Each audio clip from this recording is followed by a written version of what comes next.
It's probably 90. Well, good evening, everybody, and welcome to the Raymore City Council work session between the Planning and Zoning Commission and the Raymore City Council for Monday, January 30th, 2023. We have a couple of items on the agenda tonight. The second one you guys don't have to stick around for, but the first one's probably going to spark some conversation, quite a bit of conversation. I know staff has had a lot of conversation about item A, and I think Mr. Gress has something prepared for us this evening, but I'll turn it over to Mr. Fearborn. I'll turn it over to Mr. Gross. I'll turn it right back. I'm just kidding. Appreciate everybody being here for the joint work session.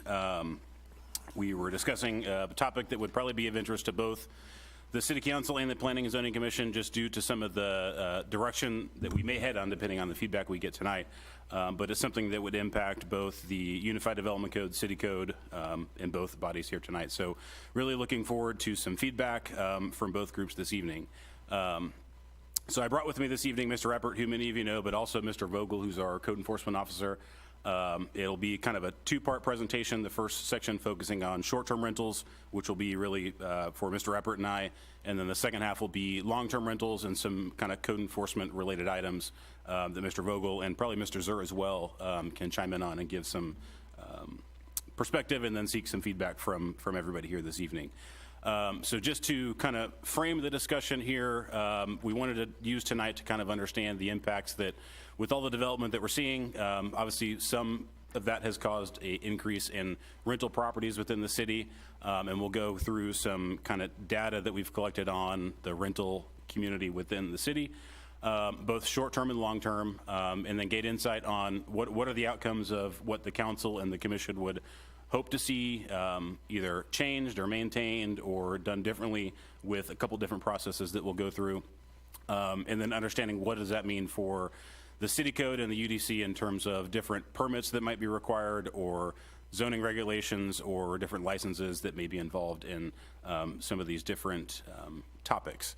So this evening we're going to start first with the topic of short-term rentals and kind of discuss how that may potentially be addressed within the city.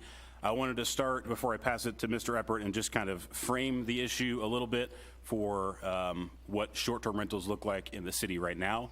So if you go to Airbnb.com and just type in City of Raymore, this is generally what will pop up. So if you look at the number of listings within the city, there's between 10 and 15. One thing that's difficult to quantify with that number is that you don't actually get the exact address of a property until you've booked it with sites like this. And so when you type in Raymore, you're probably getting some that have like a Raymore zip code, but they're not actually in the city limits of Raymore per se. Looking at the examples of what we found online, they're predominantly just a traditional single-family home. There are some townhomes mixed in there as well, but primarily the homeowner is renting out the entire home itself. Whereas you have the option to rent out a room in your home, you can rent out the basement if it's set up correctly and so forth. The point being that for the most part, it's the owner who is probably not staying there while somebody is staying in their home if they're renting it out through an Airbnb site similar to that. In terms of cost, generally between $90 and $230, depending on what we found on Airbnb. And I'll also point out another reason it's difficult to quantify that without going through a third party is that these homes are often listed on multiple websites. So there's VRBO, there's Vacation Stay, there's Airbnb. And so it's hard to pinpoint exactly, is that home being listed 3 separate times? Is it the same home and different website and so forth? But again, generally between $90 and $230. And overall, the homes that are in Raymore do have a fairly high 4.85 rating. And so just wanted to kind of use that to frame how many generally are in the community that we know of. There's certainly groups that we could work with that could see kind of the back end of that data and tell us specifically how many there are. I know some cities have contracted with other vendors that have access to that data and so forth. So I'll pass it over to Mr. Eppert to kind of frame a little bit of the research that staff has done here for this topic. Thank you, Mr. Gress. Good evening, everyone. In front of you, you'll actually see kind of staff had went through and kind of made a framework or a process, and you'll see that we're really at probably step 2. We've done a lot of research already leading up to short-term rentals, but obviously framing this to you all and obviously going to provide a recommendation, but would like to hear feedback and just ensure that we're following the direction given tonight. So let's go to the next one here. Some of this will be, as we were talking about where we are in the process, depending on the direction we get tonight, we may have to go back and do some additional research. The point being, depending on the feedback, will influence what a next step might be for our staff moving forward. So the first thing we wanted to do was define what a short-term rental is. A short-term rental is defined as any detached single-family dwelling or two-family dwelling with the intent of habitation for not more than 29 consecutive days. It was chosen for 29 because you start getting into the month-to-month being 30-day rentals or 3 months, 6 month, and really felt that 29 was kind of that cutoff point. We also wanted to bring forward just there's several different cities that are either going through this very same process now. Actually, our neighboring city, Belton, is going through this, and then also already have either established or just outright ban. So right now we're kind of in the middle of just no regulation. When someone comes to me, they ask, can we do an Airbnb? And at this point, there's nothing that says that they can't. But things that we wanted to kind of look further upon is obviously, do we establish a permit system where we track these? Define maybe a minimum stay, where do you have to stay at least 2 nights? Also, either looking at like party ordinances, just kind of looking at the noise levels and checking on those, and that would actually be just for any house. There's no way that you could say, well, it's an Airbnb, so they have to follow a certain ordinance. It would be for all houses. Also, through our research, just defining the difference between a short-term rental and a bed and breakfast. There is actually a difference, and so wanted to bring that to light because those are treated separately.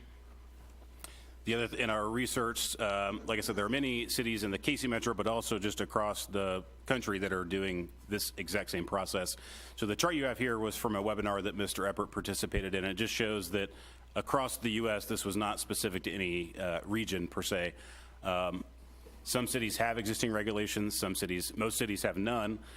Some cities are actively researching, and then a few cities are just unsure of how Airbnbs will impact their community. But if you look at what it is that those cities that have regulations are regulating, it's some of the things that Mr. Eppert mentioned, how a Airbnb or short-term rental is classified versus another type of lodging. Bed and breakfast was another example. In some cases, that can be a loophole in some cities for this same process. The one thing I found interesting that some cities are really concerned about, the traffic is one, but if you think about the impact of an Airbnb to trash service, if you have somebody, obviously here trash is only collected once a week. If you have potentially 2 or 3 families staying in a home throughout that week, you're generating more trash probably than a traditional family would, because you're probably eating out more and so forth. And so that was something that was in a lot of research that we found, is how do short-term rentals, which is traditionally a lodging or kind of a commercial operation, how do you manage things like trash and traffic and signage and things like that? But all those are examples of what similar cities like Raymore are going through right now have defined. What is it that we're trying to regulate or protect within the community? And so that's a big thing for what Mr. Gress just hit on, and this will actually be on the next slide for you all to start thinking about. But what is it that we actually want to accomplish if we were to regulate Airbnbs? I had already kind of previously mentioned the nuisance party ordinance, whether it be a licensing or registration type endeavor where we're gaining participation through anyone who owns an Airbnb or short-term rental. And then how does that affect us as a city, whether it be the planning and zoning process or for fees collected or just the UDC or code enforcement in general? Some cities have done, in terms of obtaining a permit, in some cases cities will allow them with special conditions, and that's more of an administrative approval. I know in Kansas City, to get that permit, you have to have a public hearing, and so that involves a neighborhood meeting with neighbors within a certain defined distance. You generally have to get the sign-off of a certain percentage of those property owners. The point being, some cities it can be very simple and straightforward. Other cities it's very complex. What some cities are finding that have gone the complex route is that it's all about having the staff in-house that can accomplish that, or hiring another entity that could manage that type of work for you. There's some research that has been put out from Kansas City in terms of auditing their process, and it was basically showing that a very small percentage of the Airbnb homes within the city are registered through their process, and that's just the nature of the beast with a city as large as Kansas City. But again, the point being, it all comes back to what is the direction that we're trying to go, what is it we want to protect or preserve when it comes to this type of use in a residential neighborhood. So when you see in this table to the left is under the blue is kind of your objectives, and obviously you could either pick out a single objective that is of high importance, or there could be a couple. And to the right is how we would regulate that, or things to think about. If you specifically wanted to protect quality of life, then you're going to start looking at adequate parking, noise ordinance, and local contact persons for that location. And so this is trying to kind of get you all to start thinking what is most important. To kind of summarize this first part here, as we mentioned, it's all about the direction that the city wishes to take with this in terms of how you craft a particular program or permitting process for those that are interested in opening Airbnbs. It is becoming an interesting venture for some folks today to buy properties and rent them out. And so the more that becomes a phenomenon, if you will, the more important it will become for cities to start to regulate that. Where Raymore is in a really good position right now because we don't have a lot of them in the city. And so we're not trying to play catch up for a problem that we have right now. It's really the point of, do we put something in place so that we're ready if we get to that point? But the intent of this first part was just to get some thoughts and reactions to the research that we had done and make sure, are we heading in the right direction? Are there things that you all have seen in your neighborhoods, if you have Airbnbs in them, that would be important to think about in terms of how we may come back to these groups with a potential policy program or permit or something that would address some of these concerns. So quick question. Are there any state or federal laws currently that govern short-term rentals that we need to be aware of? I do not believe that there are. Okay. Or county. Or sorry, No. county. There are Can you not. put it back on the chart for them too? Yes. Thanks. The only thing that we saw just through our research was the IRS has their hand in this as far as number of days a short-term rental can be rented out without having to worry about the ramifications of taxes, which is 14 days. And so that's the only thing that I was able to find.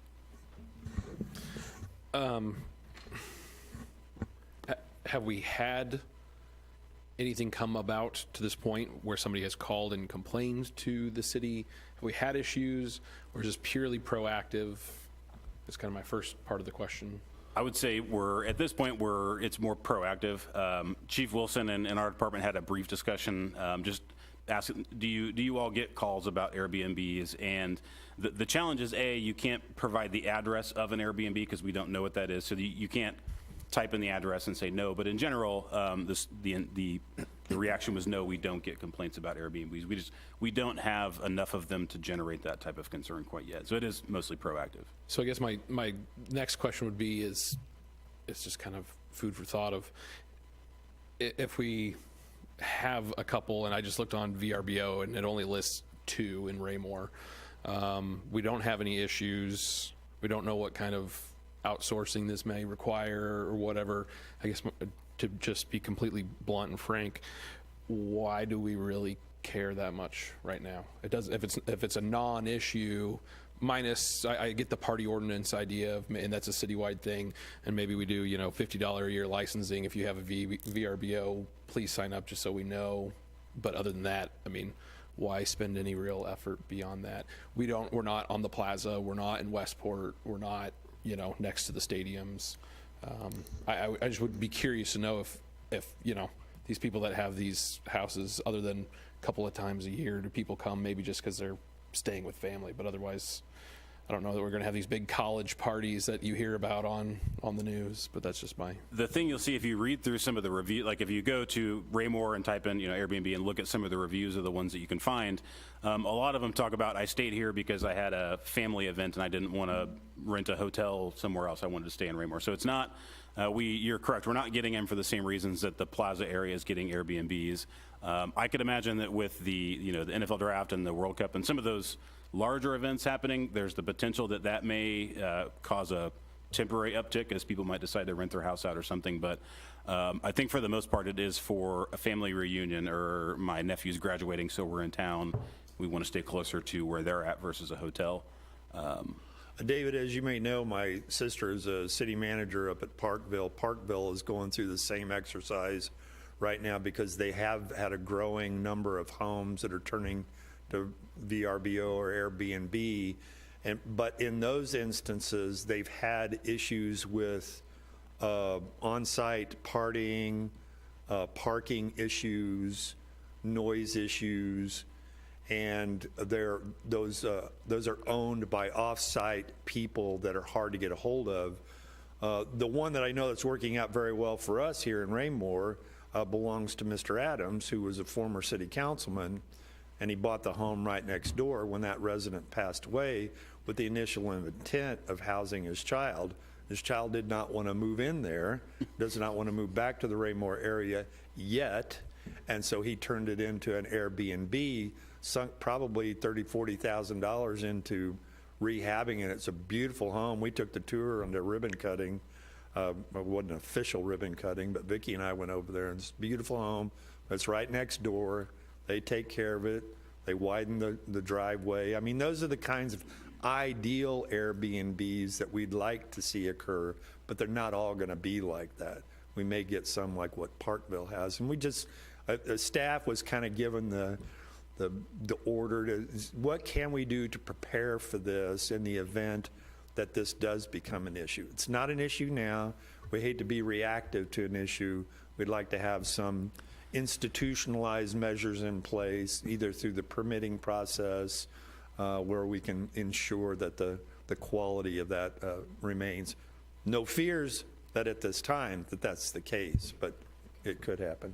And one of the Mr. Burke, oh, I'm sorry. I was just to your comment on the party component of that. I guess I will. Some of the research we looked at were cities that were asking the same question. We don't have the problem necessarily, so why regulate it? One of the communities looked at realized that what they were trying to prevent were the block parties that people were renting their homes out for, and so it wasn't. They didn't even pursue an Airbnb regulation. It was a nuisance party ordinance that gave them better tools to regulate that. But it was going through the process of realizing we really don't have a problem with Airbnbs. It's these other things that we need to fix. So they took that in a different direction. And so maybe that is the direction we go here. That city did do a lot of research and hired a third party to gather a bunch of information, and it illustrated that it really wasn't the problem that they thought it was. I guess the reason I asked, and it was more of, it's kind of rhetorical, but at the same time, just, obviously the noise ordinance, obviously aspect of it is good, but with everything that's going on around here, I just would hate for us to invest a ton of the city staff's time working on something that, maybe we can figure out what the small amount of work to get the process started is versus putting a whole big thing together when, a whole lot of other stuff that's probably a lot more important is taking up a lot of our city folks' time. Joe, did you have a comment? Yes, I did. I brought this up at the end of City Council meeting. One of my comments at the end, it was either in December or November, I'm not sure. It might have been January, I don't even remember. But I've stayed in several of these all over the country, and some in Missouri, some in other states. And when I was in planning and zoning, one of the first things that when we were talking about zoning and regulations, and I didn't know anything about city governance at all. So I was just trying to absorb everything I can and think of things. And I said, well, what if somebody wanted to put a helicopter pad in their yard? How many acres do they need to have? And I remember Jerry was like thinking, that's a crazy comment. That's a crazy kind of thing. But there are things there are people trying to plan things for pilots in Cass County right now that I've read about. I don't know if it's true or not, but what I don't want is for us to have a problem and then people come up and be angry when it's easy to take a look at it and just start thinking about it like we're doing. This is great. Because I didn't have any kind of agenda on it, but it is something that is going to be more, and especially somebody brought up the World Cup. If I had a place I could rent out during the World Cup, yeah, I'll move out of the city. I'll stay in a hotel for a couple weeks and make couple months of house payments if it was, not going to bother my neighbors. But that's why I brought it up. If you invest. And I don't want to overshadow the lack of them. And we every now and then our department does get phone calls about if there are regulations, and we just tell them there aren't right now. There is minor interest out there. I will say I don't know if those people, after we hang up the phone, they list it on Airbnb or if they're just seeking the information. But I just wanted to point out we do get those calls every so often. So if I can, I like the idea of being proactive. I think it's a good idea because we may not be seeing things with 10 or 15 on Airbnb, but if we get 40 or 50, next thing you know, there's something that goes wrong, and we want to be ahead of the game. The question was asked about legal precedents, and that was my question as well. What has been taking place thus far? But my biggest concerns would be obviously safety. And preservation of neighborhood, et cetera. So, but I just want to kind of go on record saying that, I think that the permit that was mentioned is probably a good idea. Could it be something a little less than that? Maybe noise or what have you? But I think something in the realm of permit may allow us to get at least some type of handle on the amount, who, resident, not a resident, who has the Airbnb.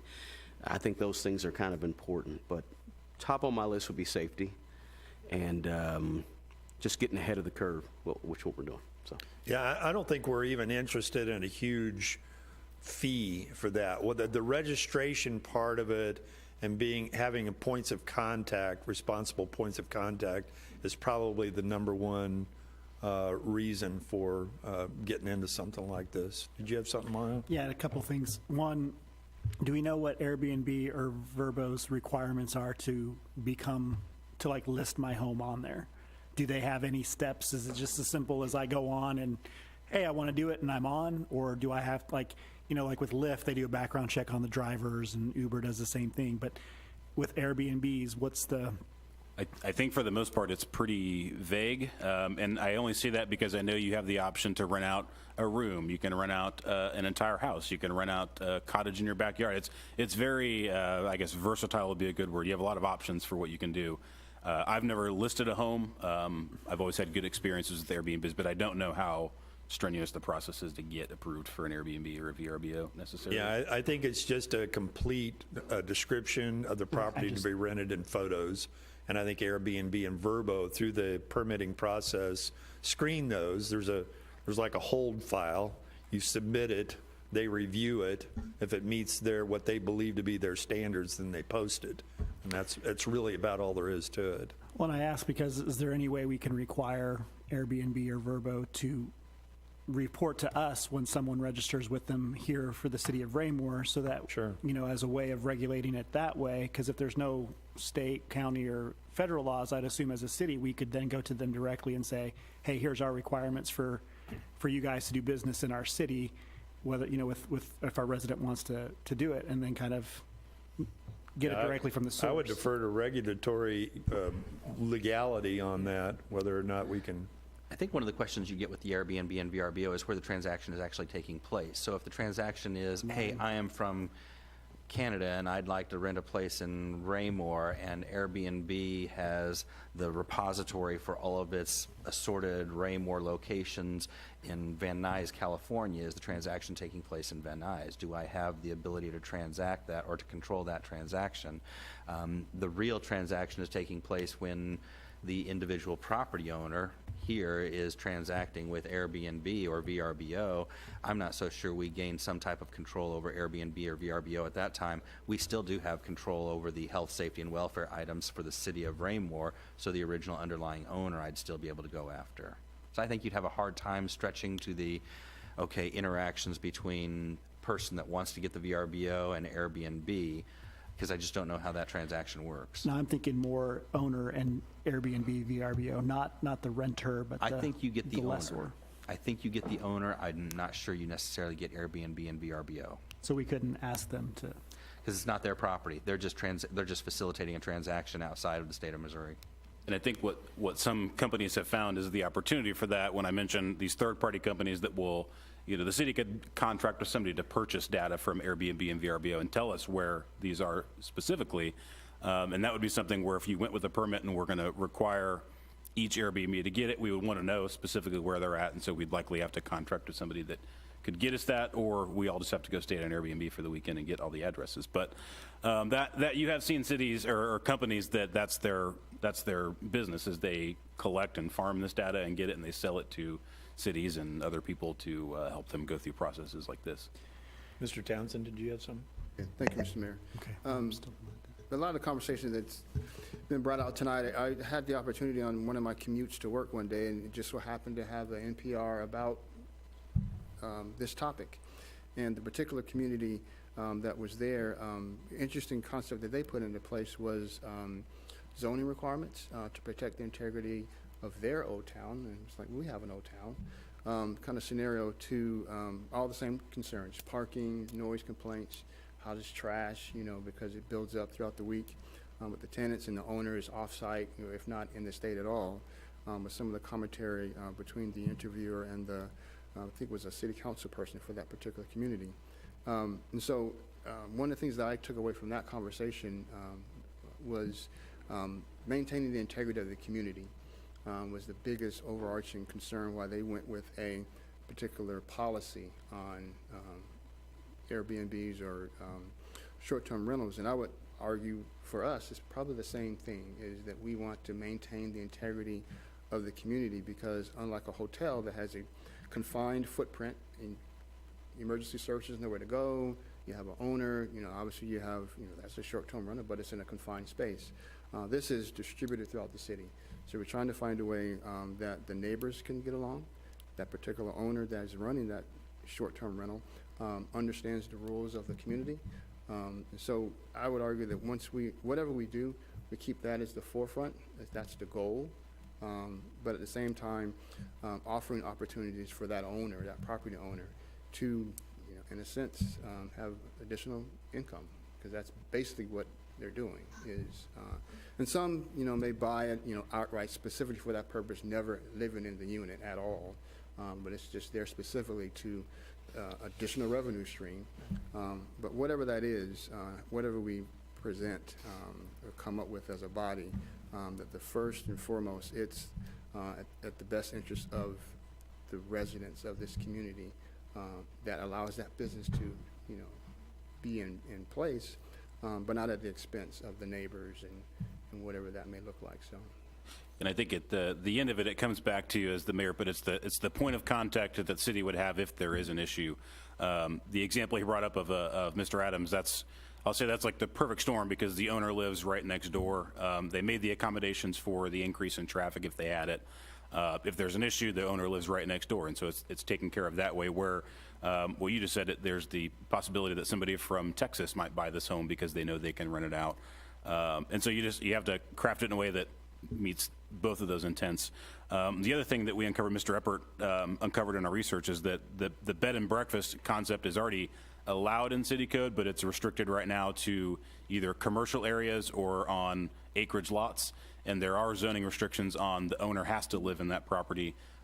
They're limited to, I think, a week's stay. So there are already some similar regulations within our UDC, not through the same lens of what an Airbnb is today, but through a bed and breakfast. So the concept is already there, and that would be a good starting point, as we've talked about, to just either maybe alter that if that's the direction we want to go, to be more encompassing, or maybe it's the permit process through what we just discussed as well, of how we get the owner's information that we just have on file. You can rent your house out, you can run your Airbnb, but the city expects to have that information on file. I'm sorry, Mr. One last comment to that. You just reminded me of the other aspect of that conversation on that interview.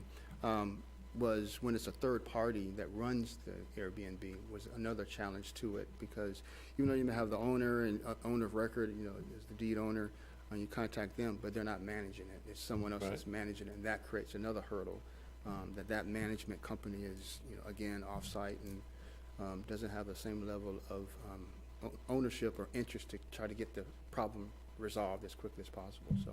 In part two of this, council member, we will have a recommendation for you all relative to that as well, that applies to part two, but could easily run back into this portion. Tabitha, did you have something? I don't. You go. Go ahead. Thank you. I had a question about, so from my understanding, we just are about to get rid of home business licensing, and this would be kind of in the same concept, correct? It would not be If you- considered a business license. It would not be considered business, okay. And then I do agree, like, having a way to reach them, so like the occupational license, I feel like that the Raymore does, it does have where it's who owns it, who to contact if there's an issue, which might be a good way to go, because I'm all for people making money, but I also want to keep Raymore. Like, there's a reason why we all want to go here, why people stay here with their family, or any of the reviews I've ever read about with Raymore, because I've looked into this as well. They've talked about how it's quiet, it's serene, so we kind of got to protect that to keep it going. But yeah, I was just curious. I didn't want to do counteractive. Thank you. Jonathan, what'd you have? Yeah, two comments for prior discussions. The first was the home-based occupations. We're not requiring home-based occupations to get a separate licensure. If they're conducting business that does impact upon the community in one type or another, we can impose those occupational licenses for their requirements. So that's still in effect. It's just not a separate in addition to home occupation license. With regard to Airbnb and VRBOs, just a quick bounce onto their webpage, I was able to find that there's right on the front of it when you go in for the application to become a part of either entity, they make reference that local municipalities, counties, and other jurisdictions can in fact impose requirements for licenses and permits, and they redirect the owner of the property back to the municipality, the jurisdiction or otherwise. It's not something that the Airbnb or VRBO are undertaking on their side. It's still an impact from the individual owner. So coming out of this in agreement, I think it was called integrity of the community. Similar to, as I was saying, the preservation of the neighborhood. I think we're on the same path there. But, you know, I think having a permit, some type of permit, whatever that looks like, would allow us to have that point of contact, but it also obviously allow us to have who is responsible. And I think you know, that is that goes a long way towards keeping the integrity of the community. But then the other possibility would be to somehow have the owner, and I don't know if this is too far, too stringent, but having the owner as a resident. I don't know if that's too far or if it's not too far, but just saying that because when you have owners, and I've been a landlord for a long, long time, when you have owners that are not near the property, they don't care about the property, okay? To answer your question, it's too far. I think Jonathan would jump in. Go ahead and jump in. This is too far. When you say they have to be occupants or they have to be residents, they don't have to be a resident of the actual building we're talking about, because that would turn it into your bed and breakfast. No. Or something. I'm in a resident of the city. I think you can go into the perspective of having a contact individual within the community or within a radius around the distance from the community. Okay. My notion would be, and we'll get to this a little bit later on with even the long-term rentals from perspective of having someone in the community that would be identifiable for property maintenance code issues, so that, hey, if we've got an issue here, we've got a telephone number, we've got a name, we've got an address, and if we need to, we can send Mr. Vogel over in order to actually hand it to them. Mm-hmm. Excellent, okay. The key with staff is not having every residential unit in the city of Raymore be owner occupied. First of all, we can't do that legally. HOAs can do that. The city of Raymore actually cannot do that. The key is the integrity and the maintenance of the units that are coming into question, both now and in the second part of this presentation when it's long-term rentals. We think perhaps a solution to that would be that they have to have a local contact or a local maintenance company, not management company, but maintenance company, because a huge issue with both of these is, again, the maintenance of the units and the integrity of the units, and how are the units being kept up as we move forward in this. To have these units, either long-term or short-term, you have to have a permit. To get a permit, you have to list a local maintenance person, contact, or company. I'm kind of sad because he just stole my thunder for the second half of this presentation, but Well, I felt we wouldn't get off the first half of the presentation. I do unless- think some of the items that we'll discuss now relative to long-term rentals would satisfy a lot of what we just discussed with a short-term rental as it relates to the maintenance and the points of contact. But for the second piece, what I wanted to talk about with Mr. Vogel was the implications of rental properties in general, not just short-term rentals, but just rental homes in the city. And so I'll frame some of the data, and then I'll let Mr. Vogel and Mr. Zur kind of speak to some of their local experience with some of these issues. But overall, to get down to what it is we're talking about, overall, Raymore has about 8,600 dwelling units within the city. That's across all single-family and multifamily units. Still within that, we maintain about an 80% homeownership rate, meaning 20% of those units are rental units within the city. And so the intent of this segment is to kind of drill down into that 20% that is rental housing within the city. And we were able to obtain some pretty specific information. Just by the way we conduct our water utility accounts, we can see is it an owner-occupied unit or a rental unit. And so of that 20% of those units, just over 1,200 of those, about 60% are multi-unit dwellings, so duplexes and above, excluding apartment complexes. So this is just attached single-family dwellings, so duplexes, fourplexes, in some cases 6 or 8plexes. But it excludes the large, like the lofts at Fox Ridge or the Depot. And then within that, 40% of those rental units are detached single-family homes that are scattered throughout the community. And that is important for some of the issues that Mr. Vogel will talk about just in terms of the ownership. But I wanted to frame some of the characteristics of our rental housing inventory based on the census, and just why some of these characteristics make rental housing a little more challenging than an owner-occupied house. They're usually a little bit more diverse. So rental units are comprised of a mixture of detached single-family dwellings, duplexes, townhomes, and apartments. For the cases of this data, like I said, apartments have been excluded. But in general, compare that to 90% of owner-occupied units in the city being detached single-family homes. So you're more likely to rent a townhome than you are to rent a single-family home in some cases. And that's important from the sense of ownership for code enforcement issues. If it's a duplex, say the duplex is missing paint, well, is it the neighbor's responsibility or is it the other neighbor's responsibility? We run into that with roofs quite a bit because the roof covers the entire house, but I only own this half of the duplex. And I'll kind of expound on some of that here in just a second. Rental units in general experience longer periods of vacancy. When my lease is up, I move out. I may or may not leave a bunch of stuff behind that my landlord has to clean up. That house is going to sit vacant until somebody else signs a lease on it. Whereas if I sell my home, I'm not really going to move out until somebody else says that they're going to buy it. Granted, that home might sit vacant while they're in transition, but in general, rental units stay vacant for quite a bit longer than an owner-occupied unit.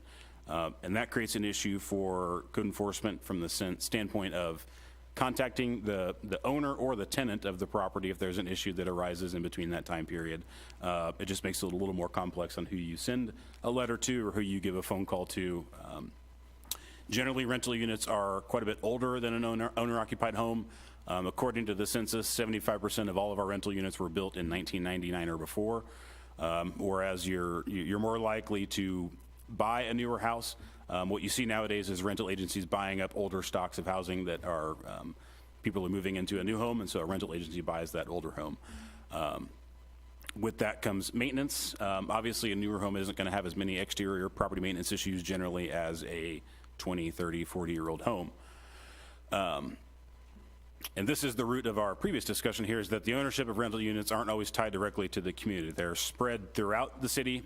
And this, I'll clarify here, this would be the reason that we pulled apartments out of this equation, is that for an apartment community, they own all of those units on that one parcel. We know exactly who to go to if there's an issue.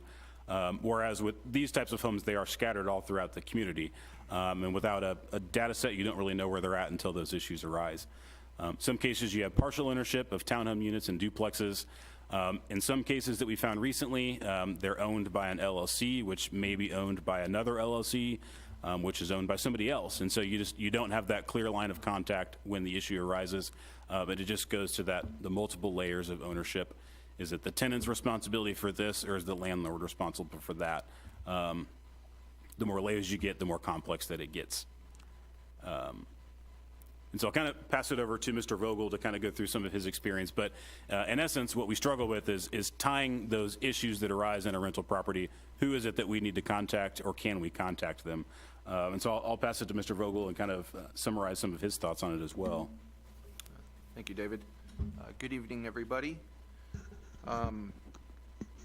So when I get a call for code enforcement, the first thing I'll do is go out to the property and inspect. I'll verify if there's a code violation or not, and I'll come back and send out a letter to the property owner. In property code, the violations are always the responsibility of the property owner at the end of the day. So what I'll use to find the property owner is usually the assessor's website for Cass County. Sometimes I will use the utilities if I can't find it on there. What I've been running into lately is the assessor's website will have a company name as the owner out of, say, Houston, Texas. I'll go to send a letter to Texas, and I'll never hear anything back, ever. If it's a case of the homeowner was dumping all of their junk on the driveway, that could potentially sit there for a month, 2 months, 3 months. In the meantime, a lot of times that I've seen, the neighborhood will kind of get together and talk about it, and everybody will start calling us, complaining about the same property. Even though I let them know that I'm working on it and trying to get it taken care of, they'll go above my head and go to David, who's my supervisor. So then I guess I'm rewinding a little bit. I'll look at the utilities as well and see if there's somebody we can pinpoint on there to get a hold of. A lot of times what I'm running into is LLCs. It's a property maintenance company out of Georgia, even though the owner's in Texas. Or it's a registered agent out of Jefferson City who I'll send a letter to and never hear anything back either. When it's time, when the deadline's up and it's time to issue a citation or get something done, we don't have any identifying info of anybody who can take the citation. When we do write it, we get called and screamed at because we wrote it to the wrong person, even though they don't have anybody listed as the right person. All the meanwhile, we still have junk sitting in the driveway. So that's some of the issues that I've been running into recently. And before Mr. Vogel did quite a bit of peer research from some adjoining cities, but the reason that what he's describing is an issue is that, as he mentioned, the junk is sitting in the driveway. We're trying to contact the right person. Meanwhile, the residents that called originally just think that nothing is going on because the junk is still there. And so that leads to distrust between that resident and Drayton. You're not getting done what I'm telling you is the issue. Residents don't like to hear that, well, we sent a letter, we're just waiting to hear back. But in some cases, based on the information we have, that's really all we can do. Some cases, the city has a code enforcement contractor on call that we use for certain issues. But there's better ways to address these types of issues than just sending our contractor to cover the cost of doing that, we think. And so I'll let Mr. Vogel kind of explain some of the peer research that we did, and then we'll get into some topic and discussion on what a potential solution might be. I have a quick question, Go ahead. and this may be for my favorite guy down there in the end, Mr. Zur. Can we require the ownership to like put on a deposit or something on their own from like a water standpoint so that we have who's listed as the actual owner? I don't know if it has to be a deposit or just some way of requiring them to list a contact if they're going to be renting that unit out so that before water can be turned on to that unit? That's going to be the concept that we're discussing this evening, and you're jumping ahead in the presentation. That's why I let Mr. Zur answer that question. I knew it was going to be more abrupt than what I would. Which is fine. Appreciate it. Kind of mean, but go ahead. If I could add, I've done a little research. During COVID, with the inability to actually go and talk to people at their homes, I started doing a lot of different things. And one of the things, I have Zillow send me an email every time a home is listed in my ward or rented in my, for rental in my ward or sold. And I know of 53 homes that used to have residents in them that are now rentals in Ward 2 in the last about a year and a half.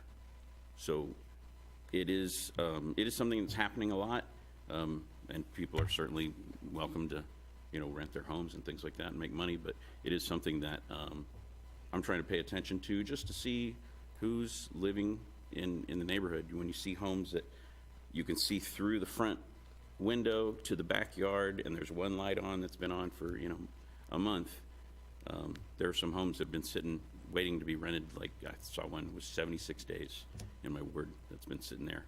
So anyway, that's what I saw. The other, similar to the Airbnb, is just from the age of our community, we're still in a good spot with this issue as well, and the fact that this isn't something that we're trying to play catch up with like some cities in the KC area are that have a much higher or much lower home ownership rate and a higher rental rate within their housing. And so it's one of those things where there could be some changes that we could put on within the code that would help maintain where we're at right now. We did a little bit of research between Grandview is a community that went through this here within the past couple of years. Their program is actually very heavy on the inspections of units, which we don't think is something that we need to focus on right now. It's the point of contact to prevent that direction of things happening. And then Sugar Creek was another good example as well that Mr. Vogel actually went and met with their code enforcement officer there. Each of these require a small fee and a permit, if you will. The intent of that is to get the ownership information on file.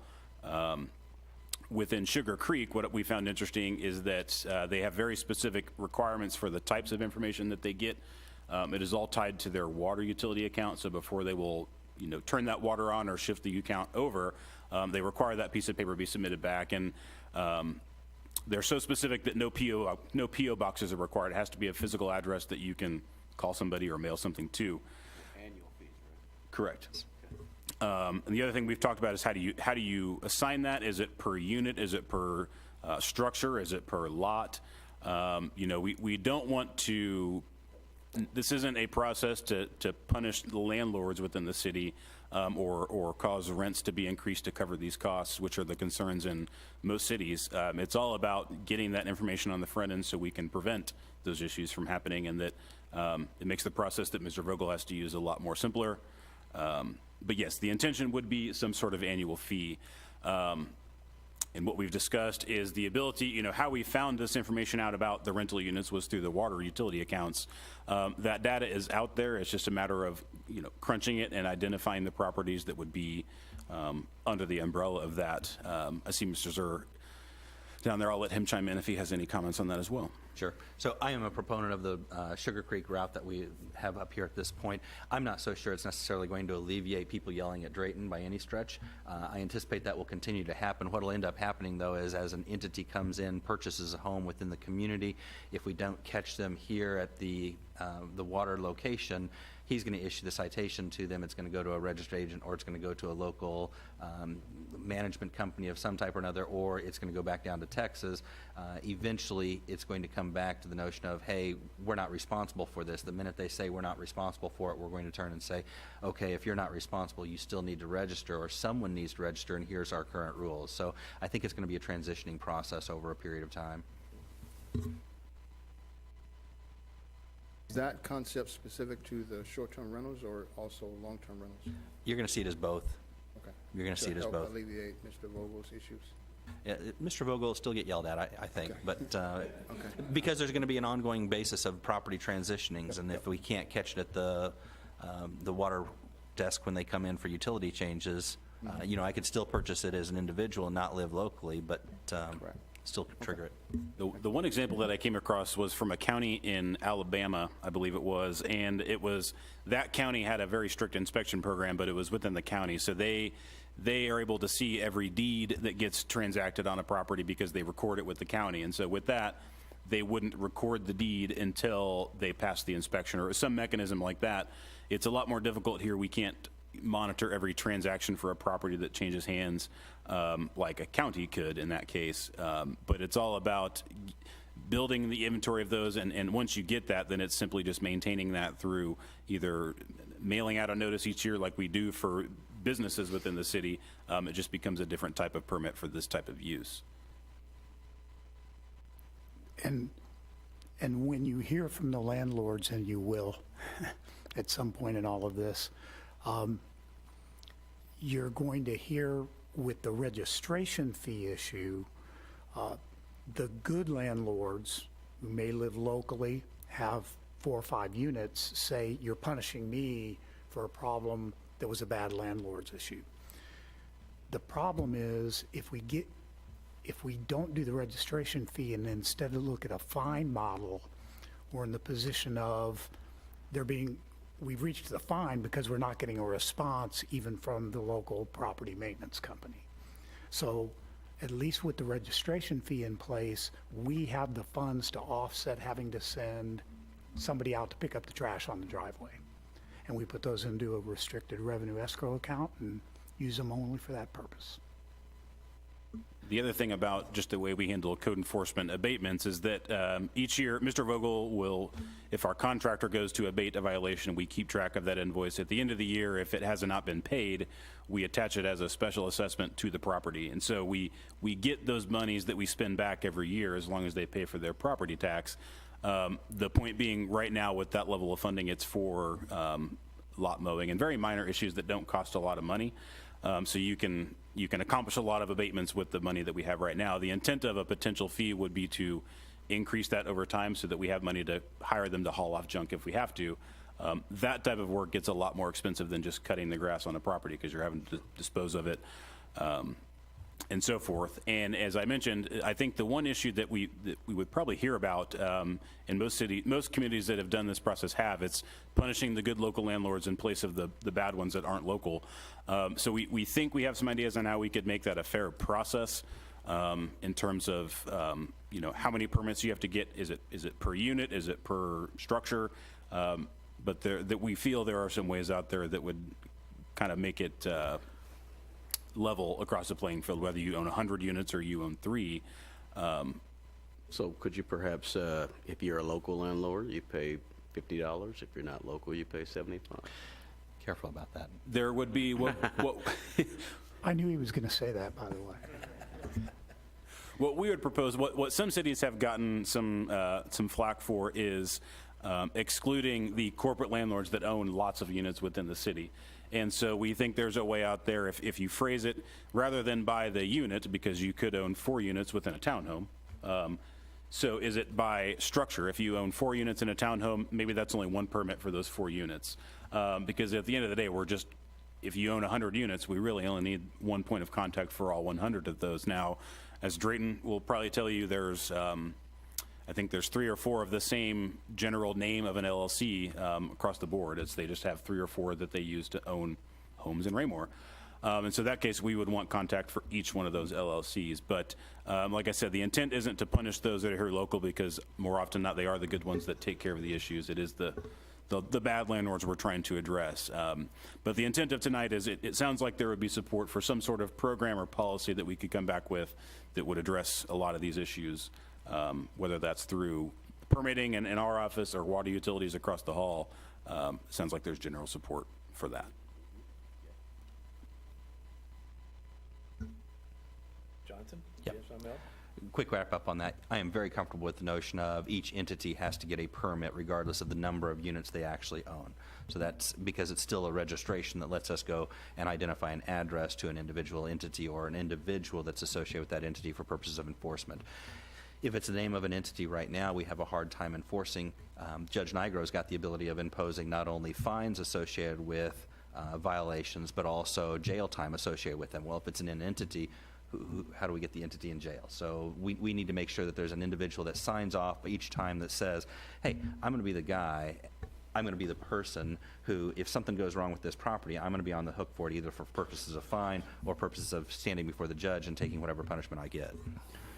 Yeah, and I think piggybacking on that, if I have multiple units, all I have to do is to his point, a point of contact fee, so that I can say, okay, here's my 5 LLCs that I own. So I'm that one point of contact, and I'm going to be more apt to share all of that if I know I only have to pay then one registration for all of my properties. And then the other thing I was wondering, I know you said jail time and fines. Do we have the ability to place liens on properties? You can after the fact with regard to the cleanup.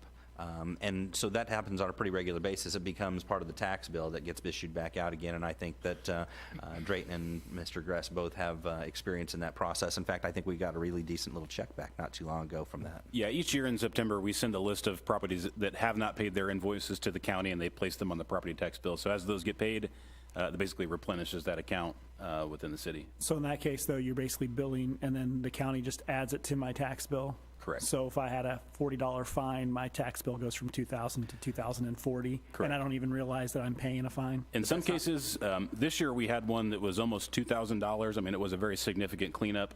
Most of them are $40, $50, $100, but they can get very expensive depending on the issue. Important to note there, that's not a fine though. That's the cost of the cleanup. Yes. That's the remediation issue. I was just simply stating that. In other words, if I'm an absentee landlord and I'm just paying my taxes, I don't realize that I've been fined or that I've gotten in any type of trouble. Especially if it's only 40 or 50 bucks, I'm not going to notice that. I'm just going to think, the appreciation of the property, and not even think about the fact that I could reach out and be like, hey, wait a minute, what is this? So I didn't know if that's kind of where I was going with that route. Whereas if we kept it separate and just said, hey, now we have a $2,000 bill, let's bypass getting it from the taxes and put a lien on it. You're going to get a response from a landlord if there's a lien on my property, as opposed to I'm just paying extra on my sales tax or my property taxes.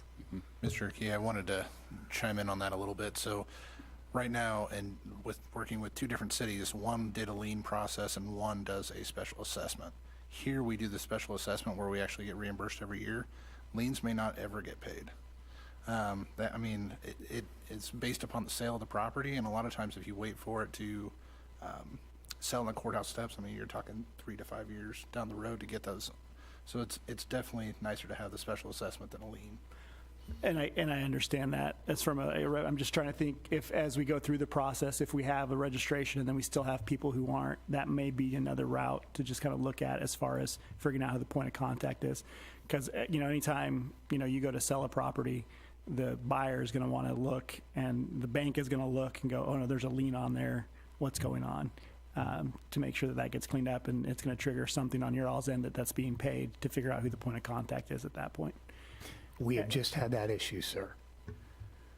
A property sold, and unfortunately, this is the reason Mr. Gress and I are sharing stairs here. Special assessments sometimes get missed.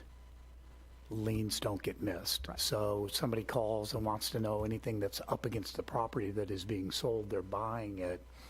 So we had to have a pretty long conversation with the county about, could you please look one folder deeper where the S comes behind the L and make sure that they know that there is a special assessment. Anything else, David? That concluded my presentation on that topic. So unless there's any questions, it sounds like we have the direction. I did have a couple just minor housekeeping items before we got onto the next topic. I wanted to note for the council and the commission, Whataburger has been open for a while now, but they are having their official ribbon cutting and opening their dining room officially on this Thursday at 10:30. So feel free to stop by if you have time.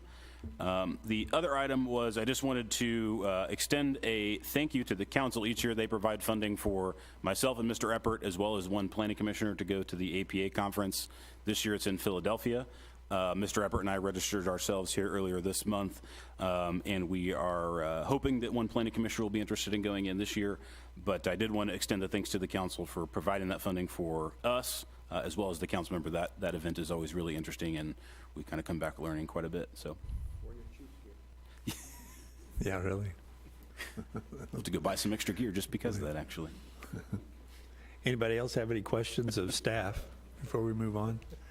Well, last I want to say, offer my gratitude to the volunteers that serve on the Planning and Zoning Commission. We couldn't get much of this done without your willingness to serve for nothing.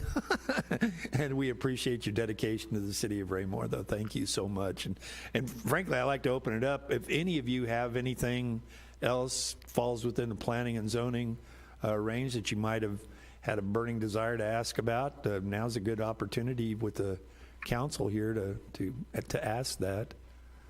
I know this one has been kind of floating to the top of our minds here for some time. I've talked to Mr. Peterman with regard to Silver Lake and his participation on HOA, so he's expressed interest in the topic we just addressed tonight as well. Hopefully it answered some of your questions, sir. Mr. Bowie? If I will, I think the one thing I would like to ask council, city council, is what do you guys have for us? Is there something that we could be doing differently, better? Maybe looking at it a little more thoroughly. If you guys could address us as a body and let us know, instead of, us, going that direction, why don't you guys kind of give us an idea of something that you'd like to see? Some of you guys have been around for quite a while, so maybe you guys have some things that you've thought about in terms of planning and zoning, without beating us up too much, but just give us an idea if there's something that we can do differently. That'd be interesting. Do you have anything, Mr. Townsend? I did. Thank you, Mr. Mayor. I wanted to echo the mayor's comments about you all's volunteering to do this service for the city, but you have huge payback in it because you really shape what comes to the community and the businesses that are here and the growth that we have. It hits you before it hits us. We're the ones that approves it, but the sausage making has occurred with you all. And so we appreciate that. And the largest challenge is you don't control what comes here. Everyone wants an Olive Garden, but you can't go and grab Olive Garden by the collar and says, come to Raymore, because they don't meet their demographic, we don't meet their, whatever the business is. There are specifics that they're looking for from a community as far as radius, the customers, the median income, all those different metrics, that we have, unless we meet it, then they'll decide to come here. But then there's those that do, and you see it on social media. We hear when we talk to different people, another coffee shop or another burger place or another Dentist office. Another dentist office. There's another storage. There's another storage unit, and so there's that dynamic. That businesses see the opportunity that's here in Raymore. We're grateful for Johnny's, and Johnny's Tavern is in its short term that it's been here is reaping huge rewards. Yes, it is. And the old adage is the first one to put a shovel in the ground reaches the reward. They're the first ones to do it. Now I'm certain there's others that are like, ooh, maybe we need to jump on it. Maybe the pork chop is the next jump, or maybe the across from the lofts, the space that we're trying to get in there, or maybe the next opportunity. But the one asset I will have in that long conversation is just trying to, if there's a way that we can look at continuing to, again, as it was said today, protect the integrity of Raymore with the diversity and the types of business come through here, that whether it be I know we've never had a downtown, but that's always something that people seem to miss in that respect. Maybe there's a way from a P&Z and some sort of that as the businesses are being built out or grown in this area, can fabricate somewhat of a downtown look and feel from its facade, from the area that we're looking to grow it out. We can kind of, we're 150 years old, but we can make something look new but old, if you can follow what I'm saying there. And I don't know if that's a committee or if that's just internal to the P&Z that we try to look at and encourage the business owners and developers that come through to think in those terms, package things together that can kind of do that, that can create that small town feel, keep the integrity as we modernize ourselves. There's a lot of things that's coming in, we're modernizing, we're catching up to the times. And some of us, some of our community doesn't like it, but we have to, to stay relevant. So that would be the one ask that I would have as the commission considers as they move forward and the different investors and developers come through the P&Z to kind of look at from that perspective and how we can continue to keep the integrity, create or fabricate that kind of atmosphere in certain areas of the town, if that's possible, and encourage them to kind of give us some fresh new ideas. Not too modern, but still kind of community-based, because sometimes that modern stuff kind of sticks out as a sore thumb. We already know what that is, but we can kind of play with that a little bit. I would appreciate. So are you asking us then to, like, for instance, here around the municipal building, having potentially a different code for the facade than we have on other areas, so that then this area kind of develops and has a certain look to it? Or are you asking us to take into consideration what's being presented and decide whether or not that should belong in Raymore, or both? That's a slippery one. When you start doing that, yeah. That's why I'm asking for clarity. Like, Yeah. what are you thinking is what Yeah. I'm trying to kind of figure out. So it may be helpful. So there are, just to your specific comment, there are areas in the city that do have what we call overlays. Municipal Circle is one of those, so we do have enhanced requirements for those type of things. What may be helpful to what you're saying is there are certain things, there are certain things that the commission recommends to the council, and they're the final approving entity, but site plans are the one thing that they die with the planning commission for the most part. Die is a really bad word, but you guys have the final say over what those things look like. The UDC provides the requirements for what a building should look like, but a lot of those are kind of up for interpretation to some extent. Did they provide enough stone? Did they provide enough glass? Those types of things where a lot of what you see coming from us is just our own interpretation of what the applicant has provided. If by all means the commission feels that it should have been a little bit better, I think you guys have the authority to recommend those changes pending your approval. And so maybe it's a session on what are the base requirements for development in the city? What are the areas of the city that have enhanced design requirements? Like I said, Municipal Circle's one. There are a couple areas, Original Town's another. So more of an education of what are the base requirements, what areas require a little bit more, and then what leeways does the commission have to ask for a little bit more in some of those cases. Well, and along that, it's also important for us to understand what we've approved and then what the city can bend. Yeah. Because if we approve a site plan and we say, it can only have one entrance and it needs to be not on Park Avenue, and then we go and we see it being built and there's an excess on Sunset, then what do we do at that point? Do we come, I thought the original plan was approved without that access, who then changed it and allowed that to take place? So where does that authority lie? So that we can, kind of, when we make our suggestions, know that this is going to be followed, or that what % of the change can happen where it doesn't have to come back and say, hey, they want to do this instead. And not to parrot what Mr. Zur says to all of us in the training, but I will a little bit. Remember that staff findings of fact are just that.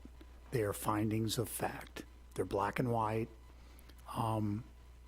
They're not refutable, and that's why they have the title findings of fact. And trust the code. At all times, trust the code. That's our law. We can't go around the law. Staff can't break the law by bending the code. We would never recommend that to you all. Trust the code. No, and I get that, and I know that it gets pounded into our meetings that, you know, and that's why I'm asking what you're asking of us from your comment, is because our job is to, in a sense, interpret the code, take the findings of fact, make sure that they didn't miss something and there's no disconnect, and then as long as the building they're proposing fits the code, whether that fits the feel or look, because it's within the code, we have the responsibility to approve that, to send it on to city council. And that you all have the ability to look at that and say, yeah, we don't need another storage facility here. So even though it meets the code or whatever, you all can then reject that. But our job is just to make sure that the building fits the code. So that's why I'm asking for some clarification on what you're wanting us to do. Because from my understanding, we don't have a lot of leeway because it is a finding of fact and we're just making sure that it meets those requirements. Okay, it's going to be fun. Thank you. Perfectly said. Yeah, I was going to say, that was perfect. I'm not so sure I need to do training now. And I Quick question to kind of go. I appreciate it. We talked a couple weeks ago, maybe probably a couple months now, about like some of the little almost districts that you guys have kind of mapped out. You know, like the north part of 58 that goes through the S curve and stuff. Is by establishing some of those as maybe a certain district or section of the city, are those similar to Municipal Circle where we can have quote unquote enhanced requirements, and then in turn for some of those areas such as that S curve of 58, would that then be something that maybe from city council's perspective we could identify some areas that maybe would qualify for some sort of reimbursement program or some sort of, you know, obviously we don't get, people get upset, you know, how much TIF districts and whatever, and that's not us, that's city council, but certain areas that maybe would qualify for some sort of incentive.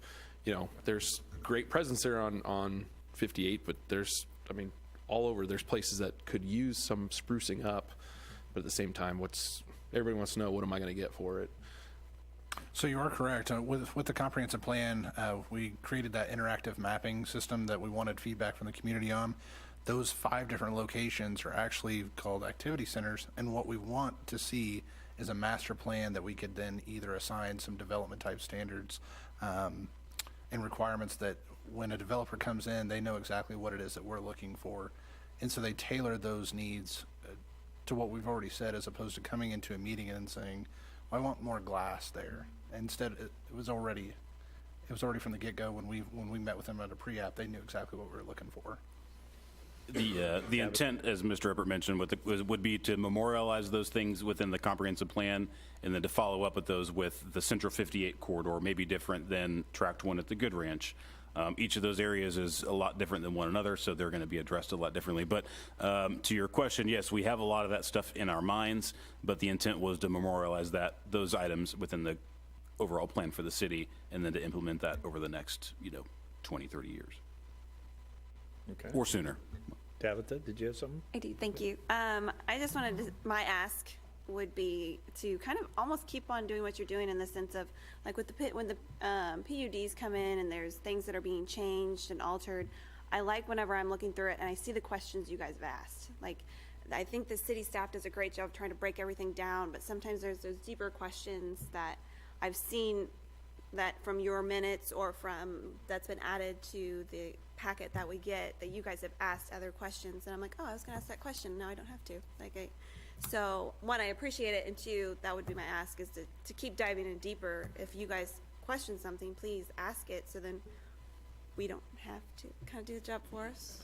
I'm gonna jump back in again and say, we love doing that within the parameters of what we're allowed to ask, because going back, we can't ask some questions because it doesn't pertain to code. So while we may wonder why we're going to put another storage facility there, that's not a question we can ask. Is this the best thing? He's fixated on Highest and best use. Highest and best use. I may just say I absolutely love our storage facilities. I just want to note that, Mayor, but it's just an example. To your point, there were things that I had to vote for because they met the law on planning and zoning that I would never vote for on council because my constituents wouldn't be happy with it. And in closing, what we're trying to do a much better job of there are certainly applications with plats and so forth that don't have a lot of substance to them. They meet the intent of the code, and so they go through the process. But when you start talking about the PUDs and things that are a little more involved, we try to space those meetings out a little bit so we have enough time to put all the minutes together that come from the commission so that the council has the opportunity to see them or watch the video.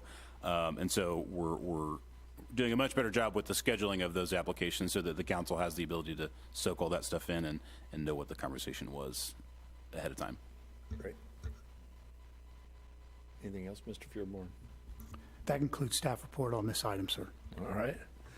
All right, guys, well, we'll move on to the next item then, and you guys can stick around if you want to listen. We're talking about Judge Ross Nigro's contract renewal. Mr. Fieldborn. Thank you, Your Honor. Thanks again, everybody. We appreciate you being here.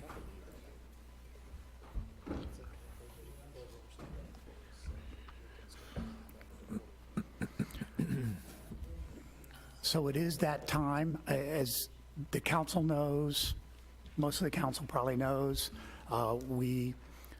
every other year, the judge is up for a 2-year contract, and then in the alternating years, the prosecutor, the prosecuting attorney, the special prosecuting attorney, and our general counsel are up. This is the year of Judge Nigro. I asked him if he would like to stay with us. He indicated very much so. He is but halfway through guiding us through the new Missouri court system. He and the mayor confer a lot on legislation that we're trying to get passed down at the state to correct the problems that have gone in place with SB 5. He does a, I think, very good job in the court. He has a very well-respected court demeanor. He's not tough, but he's just this side of it. In a time when you can't be as tough as you used to be. The last time the city council, because it's an every 2-year contract, you'll remember our merit increases are 2.5%. And the last time the council gave him a 5% increase in what he charges. He has indicated that he would continue with us for that same amount. If you all thought it was fair, if I get the nod from the council, we will have this on for Monday night for renewal of his contract. But I wanted to give the council the opportunity to discuss.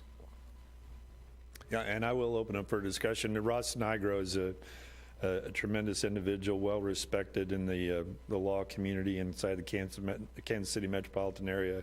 We're lucky to have him as our judge. I would even open it up for discussion if anybody wanted to make an adjustment to his salary, because he's a very dedicated attorney to this specific job that he does for us, and I'm not sure we could ask for anybody better. I know since I've been here, I'd like to think he's probably one of the top municipal judges I've been able to work with over the past 21 years, 22 years.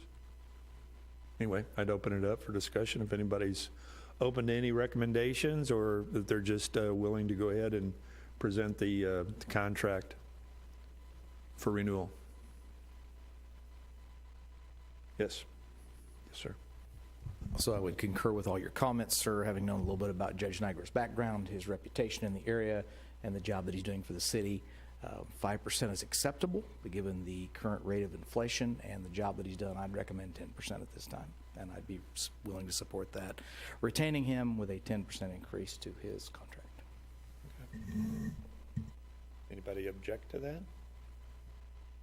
Don't object, we'll include it, and if there's any amendments that are recommended at the time of its proposal, we can do it at that time. Very good. Okay. Thank you, sir. That concludes staff reports for this evening. All right, does anybody else have anything they'd like to bring up at this time? Yes, Mr. Berenson. It was mentioned earlier, I know we did a study a while back on the S-curve district. Do we have any kind of update on that? We sent that out 6 months ago?